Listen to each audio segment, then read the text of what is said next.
എപ്പിസോഡിന്റെ സ്റ്റാർട്ടിങ്ങിൽ ഹാരി കൊടുത്ത കോൺട്രാക്ട് ജിയോക്ക് കീറിക്കളയുന്നുണ്ട്. എന്നിട്ട് അവരെല്ലാവരും അവിടുന്ന് പോകാൻ തുടങ്ങുന്നു. എല്ലാവരും ആദ്യം ഇങ്ങനെ ബിഹേവ് ചെയ്യുന്നത്, പക്ഷെ നീ തന്നെ നന്നായിട്ട് ആലോചിച്ച് നോക്കൂ, നിനക്ക് ഫ്രണ്ട്സ് ആണോ വേണ്ടത് അതോ മ്യൂസിക് ആണോ എന്ന് ഹാരി ചോദിക്കുന്നു. ജിയോക്കൊന്നും പറയാതെ ഫ്രണ്ട്സുമായിട്ട് അവിടുന്ന് പോകുന്നുണ്ട്. വോക്യൂൻ അവരെല്ലാം വരുന്നത് വെയിറ്റ് ചെയ്ത് നിൽക്കുമായിരുന്നു. അവർ വരുമ്പോൾ എന്തായും ചോദിക്കുന്നുണ്ട്. ജിയോക്ക് അവളോട് മിണ്ടാതിരിക്കാൻ പറയുന്നു.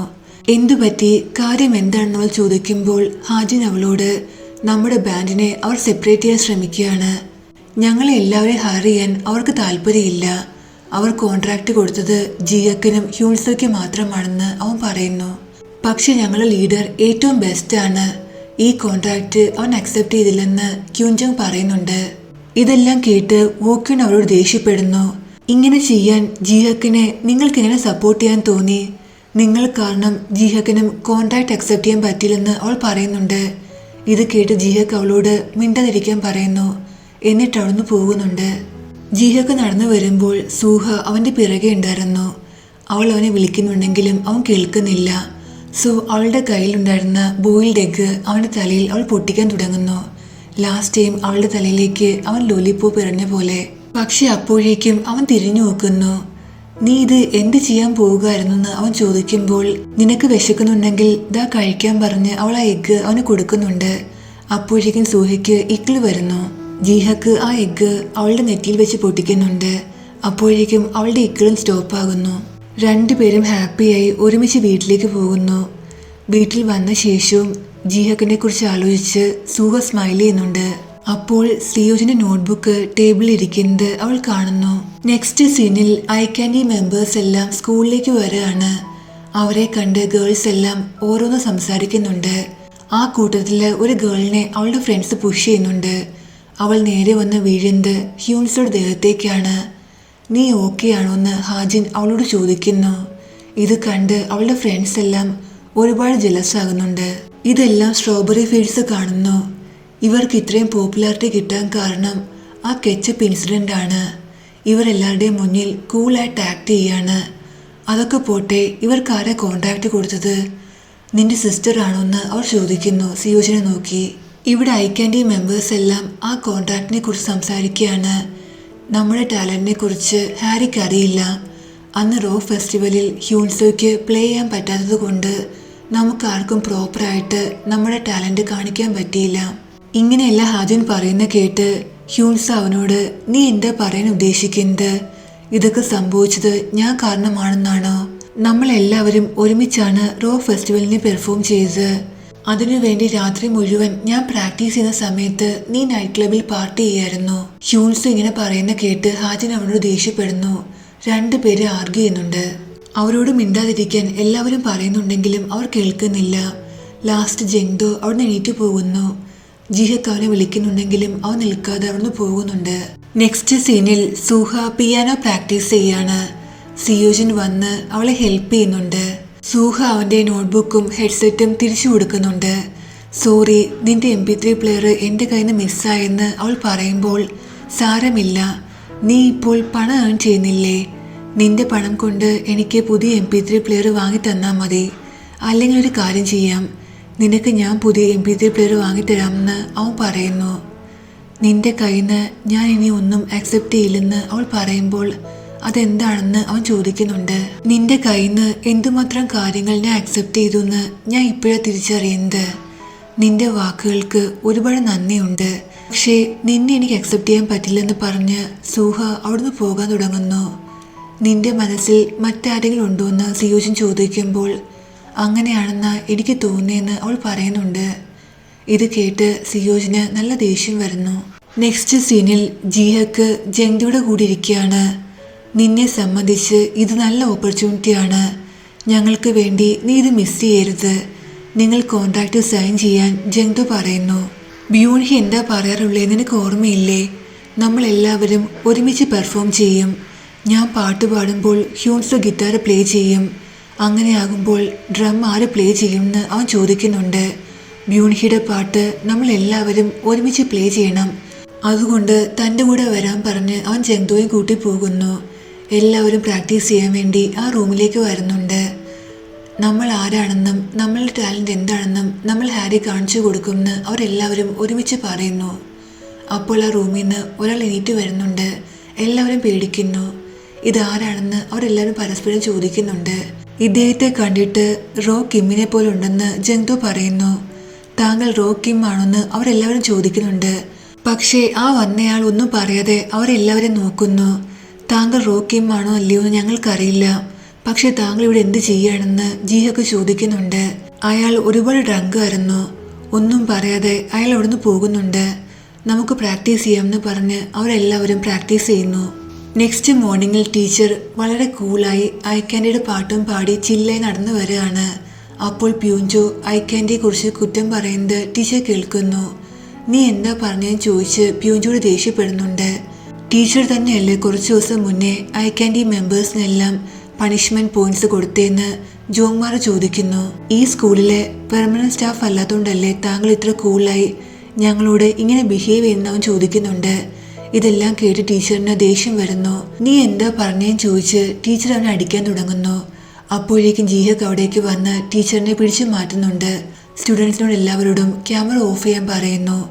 ടീച്ചർ സ്റ്റുഡൻസിനോട് എല്ലാവരോടും ക്ലാസ്സിൽ പോകാൻ പറയുന്നുണ്ട്.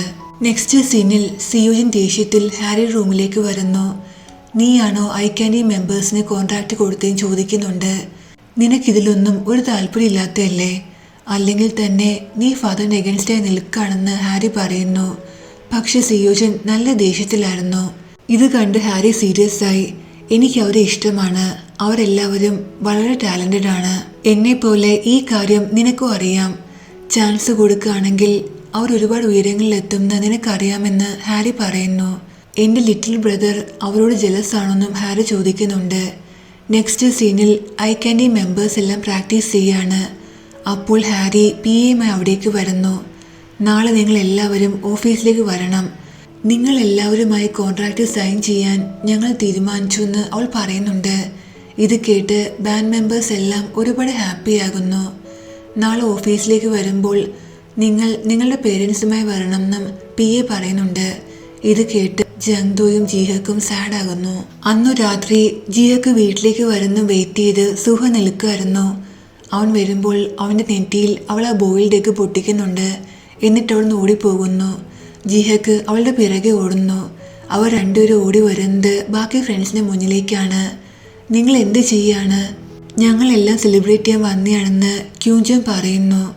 നിങ്ങൾ രണ്ടുപേരെയും കണ്ടിട്ട് ഹൈഡ് ആൻഡ് സീക്ക് കളിക്കുന്ന പോലെ ഉണ്ടെന്ന് അജുനും പറയുന്നുണ്ട്. പക്ഷെ വോക്യൂൻ ദേഷ്യത്തിൽ നിങ്ങൾ രണ്ടുപേരും ഒരുമിച്ച് എന്ത് ചെയ്യാണെന്ന് ചോദിക്കുന്നുണ്ട്. തങ്ങളുടെ കൂടെ പാർട്ടി ചെയ്യാൻ ക്യൂഞ്ചൻ സൂഹയെ വിളിക്കുന്നുണ്ട്. ഇവളെ എന്തിനാ വിളിക്കുന്നതെന്ന് ജിഹക്ക് ചോദിക്കുമ്പോൾ ഇവൾ ബ്യൂൺഹിയുടെ ഗേൾ അല്ലേ എന്ന് അവൻ പറയുന്നു. പക്ഷേ അവനെ കൊണ്ട് ജിഹക്ക് അവിടുന്ന് പോകുന്നുണ്ട്. സൂഹ അവിടുന്ന് പോകുന്നുണ്ട്. വോക്യൂൻ ജങ്തോയോട് സൂഹയുടെ കൂടെ ജിഹക്ക് സ്മൈൽ ചെയ്യാറുണ്ട്, പക്ഷെ എൻ്റെ കൂടെ ഉള്ളപ്പോൾ അവൻ ഒരിക്കലും സ്മൈൽ ചെയ്യാറില്ലെന്ന് പറയുന്നു. അവരെല്ലാവരും ഒരുമിച്ച് ജിഹക്കിനെ റൂമിലിരുന്ന് സെലിബ്രേറ്റ് ചെയ്യുന്ന സൗണ്ട് സുഹ കേൾക്കുന്നുണ്ട്. അവളും സാഡാകുന്നു. നെക്സ്റ്റ് ഡേ ഐക്കാൻഡി മെമ്പേഴ്സ് എല്ലാം സ്കൂളിലിരുന്ന് സ്റ്റുഡൻസ് അപ്ലോഡ് ചെയ്ത ടീച്ചറിൻ്റെ വീഡിയോ കാണുകയാണ്. ഈ ഇൻസിഡൻറ്റിന് ശേഷം ടീച്ചർ ഇനി സ്കൂളിൽ ഉണ്ടാകുന്ന കാര്യത്തിൽ ഉറപ്പില്ലെന്ന് അവരെല്ലാവരും പറയുന്നു. കോൺട്രാക്ട് സൈൻ ചെയ്യാൻ വരുമ്പോൾ നിന്റെ മദർ വരുമെന്ന് ജങ്തോ ജീനോട് ചോദിക്കുന്നു. തനിക്കറിയില്ലെന്ന് പറഞ്ഞ് ജിഹക്ക് അവിടുന്ന് പോകുന്നുണ്ട്. ഇവിടെ പ്രിൻസിപ്പലിൻ്റെ റൂമിൽ ടീച്ചർ നിൽക്കുകയാണ്. പ്രിൻസിപ്പലിനോട് ഈ തവണത്തേക്ക് സോറി ചോദിക്കുന്നു. തനിക്കൊരു മകളുണ്ടെന്നും അവളുടെ സ്റ്റഡീസിനും മറ്റും തനിക്ക് ഫീസ് അടയ്ക്കണമെന്നും അതുകൊണ്ട് ഒരു തവണത്തേക്ക് തന്നോട് ക്ഷമിക്കാൻ ടീച്ചർ പറയുന്നു. 6 മാസത്തേക്ക് താങ്കളെ സസ്പെൻഡ് ചെയ്തിരിക്കുകയാണെന്നും ബാക്കി തീരുമാനങ്ങൾ അതിനുശേഷം പറയാമെന്നും പ്രിൻസിപ്പൽ പറയുന്നു. തനിക്കൊരു ചാൻസ് കൂടി തരാൻ ടീച്ചർ ഒരുപാട് ബെഗ് ചെയ്യുന്നുണ്ട്. പ്യൂഞ്ചോയുടെ ഫാദർ ഒരുപാട് പവർഫുൾ ആണെന്നും അതുകൊണ്ട് ഒന്നും ചെയ്യാൻ പറ്റില്ലെന്നും പ്രിൻസിപ്പൽ പറയുന്നു. നെക്സ്റ്റ് സീനിൽ ഹ്യൂൺസ് തൻ്റെ പേരൻസുമായി HR എൻ്റർടൈൻമെൻറ്റ് ഓഫീസിലേക്ക് വന്നിരിക്കുകയാണ്. ഹ്യൂൺസിനെ കാണുമ്പോൾ ഏറിൻ വന്ന് അവൻ്റെ ഫിംഗേഴ്സ് എല്ലാം ചെക്ക് ചെയ്യുന്നുണ്ട്. എന്നിട്ട് അവനോട് സോറി പറയുന്നു. നിങ്ങൾ ഏറിനാണോ എന്ന് ചോദിക്കുന്നുണ്ട് അവൻ്റെ മദർ. ഞാൻ താങ്കളുടെ വലിയ ഫാനാണെന്നും പറയുന്നു. അവളുടെ ഓട്ടോഗ്രാഫും ചോദിക്കുന്നുണ്ട്. പക്ഷേ ഹ്യൂൺസോ മദറിനെ തടയുന്നു. അവൻ എപ്പോഴും അവളോട് നല്ല ദേഷ്യത്തിലായിരുന്നു. മാനേജർ വന്ന് ഏറിനെ കൂട്ടി അവിടുന്ന് പോകുന്നു. മറ്റുള്ളവരും അവരുടെ പേരൻസുമായി അവിടേക്ക് വരുന്നു. നിന്റെ പേരൻസ് വരുമെന്ന് ജിയക്ക് ചോദിക്കുമ്പോൾ തനിക്കറിയില്ലെന്ന് ജങ്തു പറയുന്നു. ജങ്തുയുടെ ഫാദറും അവിടേക്ക് വരുന്നുണ്ട്. എല്ലാ പേരൻസും അവരുടെ മക്കളെക്കുറിച്ച് ഒരുപാട് പുകഴ്ത്തി പറയുന്നു. എന്നിട്ട് കോൺട്രാക്റ്റിൽ സൈൻ ചെയ്യുന്നുണ്ട്. ജിയക്കിന്റെ മദർ കോൺട്രാക്ട് സൈൻ ചെയ്ത് ലോയർ വഴി അയച്ചെന്ന് PA ഹാരിയോട് പറയുന്നുണ്ട്. സിയോജിൻ സോങ് റൈറ്റർ ആണെന്ന കാര്യം പബ്ലിക്കായെന്ന് പറഞ്ഞ് PA ഒരു ന്യൂസ് ആർട്ടിക്കിൾ ഹാരിയെ കാണിക്കുന്നുണ്ട്. സ്കൂളിലെ സ്റ്റുഡൻസ് എല്ലാം ഈ ന്യൂസ് ആർട്ടിക്കിൾ കാണുന്നു. സിയോജിൻ സോങ് റൈറ്റർ ആണെന്ന കാര്യം നിനക്കറിയാമായിരുന്നു എന്ന് ഫ്രണ്ട് സൂഹിയോട് ചോദിക്കുന്നു. തനിക്കറിയാമായിരുന്നു അവൾ പറയുന്നുണ്ട്. ഐക്യാൻഡി കോൺട്രാക്ട് സൈൻ ചെയ്ത കാര്യം നീ അറിഞ്ഞു ഫ്രണ്ട് ചോദിക്കുമ്പോൾ താൻ അറിഞ്ഞില്ലെന്ന് സൂഹ പറയുന്നു. ജിഹേക്ക് എന്താ തന്നോട് ഈ കാര്യം പറയാതിരുന്നെന്ന് അവൾ മനസ്സിൽ വിചാരിക്കുന്നുണ്ട്. സിയോജിൻ സോങ് റൈറ്റർ ആണെന്ന കാര്യം നീ എന്താ എന്നോട് പറയാതിരുന്നെന്ന് ഫ്രണ്ട് ചോദിക്കുമ്പോൾ ആരോടും പറയരുതെന്ന് സിയോജിൻ തന്നോട് പറഞ്ഞെന്ന് അവൾ പറയുന്നു. അതൊക്കെ പോട്ടെ, നീ ഈ കാര്യം എങ്ങനെ അറിഞ്ഞെന്ന് സൂഹ ചോദിക്കുമ്പോൾ ആ ന്യൂസ് ആർട്ടിക്കിൾ ഫ്രണ്ട് അവളെ കാണിക്കുന്നു. സിയോജിൻ എന്തുമാത്രം ടാലന്റഡ് ആണെന്നെല്ലാം അവൾ പറയുന്നുണ്ട്. നെക്സ്റ്റ് സീനിൽ സിയോജിനെ അവൻ്റെ സിസ്റ്റർ കോൾ ചെയ്യുന്നു. ഇതെല്ലാം എന്താ സംഭവിക്കുന്നത്, നീ എന്തിനാ ഈ കാര്യം പബ്ലിക് ആക്കിയെന്ന് ഹാരി ചോദിക്കുന്നുണ്ട്. ഫാദർ ഇത് കണ്ടാൽ എങ്ങനെ ബിഹേവ് ചെയ്യുന്ന നിനക്ക് അറിയാവുന്നതല്ലേ, നീ ഫാദറിനോട് എന്തു പറയുമെന്ന് ഹാരി ചോദിക്കുമ്പോൾ ഞാൻ ഒന്നും ഹൈഡ് ചെയ്യാൻ ആഗ്രഹിക്കുന്നില്ല. നിനക്ക് ഫാദറിനെ പേടിയുണ്ടായിരിക്കും, പക്ഷെ എനിക്ക് പേടിയില്ല. എല്ലാ കാര്യങ്ങളും ഞാൻ ഫേസ് ചെയ്യാൻ തയ്യാറാണെന്ന് സിയോജിൻ പറയുന്നു. അപ്പോൾ പ്യൂജോ ഫ്രണ്ട് അവിടേക്ക് വരുന്നു. നീ സോങ്സ് എഴുതാറുണ്ടോ? ഈ കാര്യം എന്താ നീ ഞങ്ങളോട് ഹൈഡ് ചെയ്ത്? നീ ഡെബ്യൂട്ട് ചെയ്യാൻ പോവുകയാണെന്ന് അവർ ചോദിക്കുമ്പോൾ അവൻ അതേന്ന് പറയുന്നു. ഇത് വളരെ ഇൻട്രസ്റ്റിംഗ് ആയിരിക്കും, നമുക്കെല്ലാവർക്കും നന്നായി പ്രാക്ടീസ് ചെയ്യാമെന്ന് പ്യൂജോ പറയുമ്പോൾ ഞാൻ ഒറ്റയ്ക്ക് ഡെബ്യൂട്ട് ചെയ്യാൻ പോവുകയാണെന്ന് സിയോജിൻ പറയുന്നു. അങ്ങനെയാകുമ്പോൾ സ്ട്രോബെറി ഫീൽഡ്സിൻ്റെ കാര്യം എന്താകുമെന്ന് ജോങ്മാർ ചോദിക്കുന്നു. ഇതെല്ലാം കേട്ട് പ്യൂജോ നല്ല ദേഷ്യത്തിലായിരുന്നു. നീ നമ്മുടെ ബാൻഡിനെയും നിന്റെ ഫ്രണ്ട്സെ ഞങ്ങളെല്ലാം ഉപേക്ഷിച്ച് പോവുകയാണെന്ന് അവർ ചോദിക്കുന്നു. എന്നിട്ട് അവിടുന്ന് പോകുന്നുണ്ട്. ഇവിടെ സൂഹ സാഡായി കോൺട്രാക്ട് സൈൻ ചെയ്ത കാര്യം ജിഹക്ക് എന്താ തന്നോട് പറയരുതെന്ന് ആലോചിക്കുന്നുണ്ട്. ഇവിടെ ഐക്യാൻഡി മെമ്പേഴ്സ് എല്ലാം പാർട്ടി ചെയ്യാണ് കോൺട്രാക്ട് സൈൻ ചെയ്ത സന്തോഷത്തിൽ. സൂഹിയും സിയോജിനും ഡേറ്റ് ചെയ്യാണെന്ന കാര്യം അവർ ഡിസ്കസ് ചെയ്യുന്നു. ഈ കാര്യം അവൾ നിന്നോട് പറഞ്ഞു എന്ന് ജിഹക്ക് ചോദിക്കുന്നുണ്ട്. താൻ ടയേർഡായെന്ന് പറഞ്ഞ് അവൻ ദേഷ്യത്തിൽ അവിടുന്ന് പോകുന്നു. നെക്സ്റ്റ് സീനിൽ സൂഹ വീട്ടിലേക്ക് തിരിച്ചു വരികയാണ്. അവളെ വെയിറ്റ് ചെയ്ത് സിയോജിൻ അവിടെ നിൽപ്പുണ്ടായിരുന്നു. നീ ഓക്കെ ആണോ എന്ന് അവളുടെ ഫേസ് കാണുമ്പോൾ അവൻ ചോദിക്കുന്നുണ്ട്. ഞാൻ ഓക്കെയാണ്, നീ എന്താ ഇവിടെയെന്ന് അവൾ ചോദിക്കുമ്പോൾ നീ എന്നെ അക്സെപ്റ്റ് ചെയ്യുന്നവരെ ഞാൻ നിന്നെ വെയിറ്റ് ചെയ്യാൻ തയ്യാറാണെന്ന് സിയോജിൻ പറയുന്നു. നീ അങ്ങനെ ചെയ്യേണ്ട ഒരു ആവശ്യമില്ലെന്ന് അവൾ പറയുമ്പോൾ ഞാൻ തോറ്റ് പിന്മാറാൻ തയ്യാറല്ലെന്ന് പറഞ്ഞ് അവൻ അവളുടെ കയ്യിൽ പിടിക്കുന്നു. ഞാനിപ്പോൾ ഒരുപാട് ടയേർഡാണ്, നീ വീട്ടിലേക്ക് പോകാൻ അവൾ പറയുന്നു.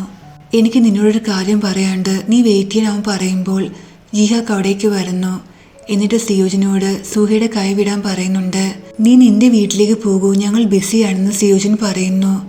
പക്ഷെ സൂഹ സിയോജിനോട് നീ ഇപ്പോൾ വീട്ടിലേക്ക് പോകാനും നമുക്ക് നാളെ സംസാരിക്കാമെന്നും പറയുന്നുണ്ട്. നിന്റെ ഈ ബിഹേവിയർ കൊണ്ടാണ് സ്കൂളിലെ സ്റ്റുഡൻസ് എല്ലാം നിന്നോട് നീ 2 ടൈം ചെയ്യുകയാണെന്ന് പറയുന്നത്. എന്നിട്ടും നീ ആരെങ്കിലും ചോദിക്കുകയാണെങ്കിൽ പറയുന്നത് നിങ്ങൾ 2 പേർക്കും ഇടയിൽ ഒരു റിലേഷനും ഇല്ലെന്നാണെന്നും ജിയക്ക് ദേഷ്യത്തിൽ സൂഹയെ നോക്കി പറയുന്നു. ജിയക്ക് തന്നെക്കുറിച്ച് ഇങ്ങനെയൊക്കെ പറയുന്ന കേട്ട് സൂഹയ്ക്ക് നല്ല ദേഷ്യം വരുന്നുണ്ട്. ഞങ്ങൾ 2 പേരും റിലേഷനിലാണെങ്കിൽ ഇല്ലെങ്കിലും നിനക്കെന്താണ്? നീ എന്തിനാ ഈ കാര്യത്തിൽ ഇത്രയും കെയർ ചെയ്യുന്നത്? ഈ ഇടയായിട്ട് ഞാൻ നിങ്ങൾ 2 പേരുടെയും കൂടെ കുറേ ടൈം സ്പെൻഡ് ചെയ്യുന്നുണ്ട്. എനിക്കിനി നിങ്ങൾ 2 പേരുടെയും ഒരാവശ്യമില്ലെന്ന് പറഞ്ഞ് സൂഹ അവിടുന്ന് പോകുന്നു. ഓക്യൂൺ അവിടേക്ക് വന്ന് ജിയക്കിനോട് വരാൻ പറയുന്നു. അവൻ അവളുടെ കൂടെ പോകുന്നുണ്ട്. അവൻ ഒരുപാട് സാഡായിരുന്നു. നെക്സ്റ്റ് ഡേ സ്കൂളിൽ വെച്ച് സൂഹ ജിയക്കിനെ ഇഗ്നോർ ചെയ്യുന്നു. രാത്രിയാകുമ്പോൾ ജിയക്ക് അവളെ വെയിറ്റ് ചെയ്ത് വീട്ടിൽ നിൽക്കുകയാണ്. അവളെ കുറേ കോൾ ചെയ്യുന്നു. പക്ഷെ അവൻ്റെ കോൾസ് ഒന്നും അവൾ ആൻസർ ചെയ്യുന്നില്ല. തലേന്ന് ദേഷ്യത്തിൽ താൻ സൂഹിയോട് പറഞ്ഞ കാര്യങ്ങളെല്ലാം അവൻ ഓർക്കുന്നു. അവൾ വർക്ക് ചെയ്യുന്ന പ്ലേസിൽ അവൻ വരുന്നുണ്ട്. എന്നിട്ട് അവളെ കോൾ ചെയ്യുന്നു. അവൾ എന്നിട്ടും ആൻസർ ചെയ്യുന്നില്ല. അവൻ അവളെ വെയിറ്റ് ചെയ്ത് അവിടെ ഇരിക്കുന്നുണ്ട്. കുറച്ച് കഴിഞ്ഞ് സൂഹ വെളിയിലേക്ക് വരുന്നു. നീ എന്താ എൻ്റെ കോൾസ് ആൻസർ ചെയ്യാനെന്ന് അവൻ ചോദിക്കുന്നുണ്ട്. പക്ഷെ സൂഹ ദേഷ്യത്തിലായിരുന്നു. അവൾ മിണ്ടാതെ അവിടുന്ന് പോകുമ്പോൾ അവൻ അവളെ തടയുന്നുണ്ട്.